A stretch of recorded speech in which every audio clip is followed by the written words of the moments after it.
Dyma neges I holl blant y phobl ifanc Cymru.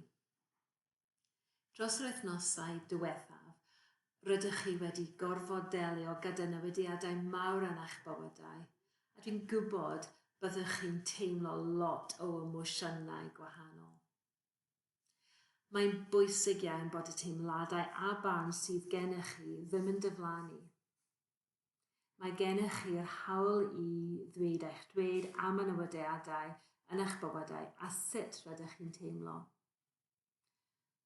Rydyn ni wedi clywed lot gan oedolion yn diweddar.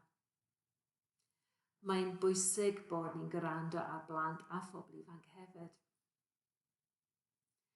Dyma pam dwi wedi gweithio gyda Llywodraeth Cymru, Senedd Ieuenctid a phlant yng Nghymru I wneud holiadur I roi'r cyfle I chi I rannu eich profiadau. Bydd clywed eich barn yn helpu'r Llywodraeth I wneud yn siŵr bod nhw'n rhoi'r wybodaeth a chefnogaeth sydd angen arnoch chi yn ystod y cyfnod hwn ac yn bellach. Dyla'r holiadur cymryd tua 15 munud I chi. Plis gwnewch yr holiadur I ddweud eich dweud a plis rannwch gyda'ch ffrindiau hefyd.